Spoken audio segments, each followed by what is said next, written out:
Hey guys, how's it going? Welcome to my video. All right, so I'm gonna do this no crack, no start issue that I had with this vehicle a couple of days ago. So essentially, I was using the 12-volt port for a lot of stuff, charging my phone. I also had another plug that was charging my tablet. And I didn't think much of it, but I was using it all day actually, driving around here and there, and parked at a Wendy's to get something to eat. Got a crispy chicken sandwich and some fries. They were really good. I after I ate, I went out to try to start my car, and I noticed that it didn't. There was a no crack, no start issue. And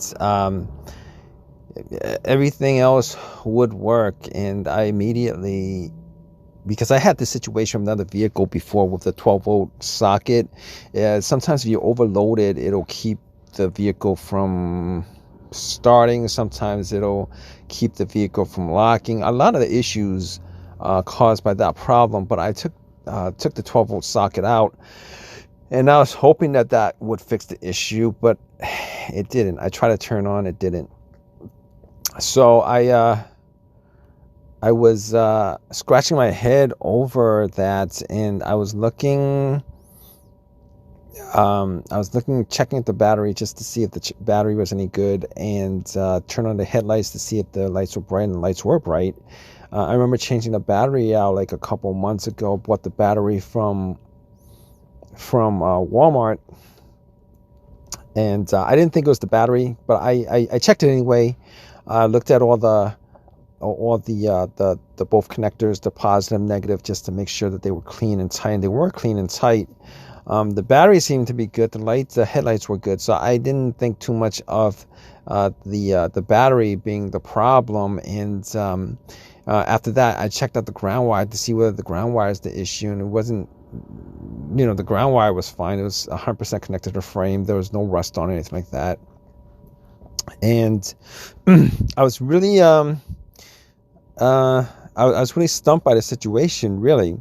So I was thinking maybe it could be like maybe the starter that was the problem. But funny thing is, I had the starter was swapped out maybe like a year and a half ago on this vehicle, and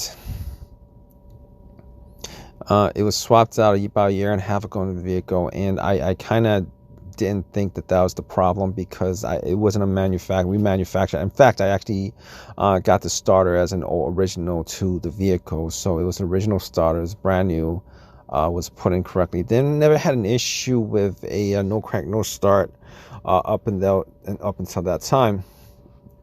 So I was thinking to myself, all right, so let's it's probably nothing serious, right? There's an AutoZone like a couple blocks away, and hopefully it's like a fuse or a relay or something like that. So I looked at the fuse box, and I was like, let me just swap out the starter relay. I tried to find where the starter relay was, and I swapped out the starter relay one for another one that was I forget what it was connected. I forget what the other relay I was used for. Maybe it was for the blower motor or something like that. I swapped it out, and really didn't do much to change anything. So I was thinking to myself, I got to figure out like what all the, whether the fuses were blown or not. Because I couldn't really do any testing on the relays outside of that. But I know that if a fuse blew, definitely could cause this situation. I wasn't quite sure which fuse blew, but there was a Harbor Freight. There was a strip mall, so there was a Harbor Freight around. So I actually went to Harbor Freight to get a fuse tester, and it was like $4 or whatever, really inexpensive. I came back to the car, and one by one I actually went through the fuses. One by one I went through all the fuses, and I came across this fuse right here. Now, in some vehicles, it's called the engine control module and the ECM fuse, but in other vehicles it could be called the engine control, what is it called? Yeah, the engine control ignition fuse.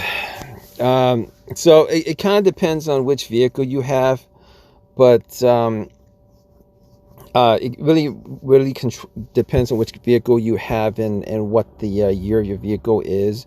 And this situation could pretty much be for all manufacturers of cars and stuff like that. If you guys have this issue where you guys have a no crank no start, sometimes a crank no start situation, you guys should definitely check out all your fuses. And particularly a lot of times this fuse gets blown. It's a very, very easy fix. You could just pop the fuse out, pop the fuse in. In fact, I actually went to Harbor Freight, got a box of different size fuses. They have all assortments of fuses and stuff like that, and swap out that fuse, popped it in. And essentially what that fuse is for, it essentially protects the car's main electrical systems from overloads. But sometimes it's called the engine control fuse, sometimes it's called the engine ECM fuse, sometimes it's called the engine control ignition fuse. It really depends on which car you have, like I said before, and which whether your cars are recent or late models or whatever. They come in different names, but most cars these days have ECM and ECUs, and there's a fuse for the ECM and ECUs. If you guys have older cars, it would be called the engine control ignition fuse. But in any case, it's an easy fix. All right, if you guys have this problem, definitely run through your fuses, make sure that all your fuses are good and that there's no blown fuses, because a blown fuse will cause no crank no start issues. It will cause crank no start issues. And best thing about fuse issues is for the most part, they're very, very, very easy to fix.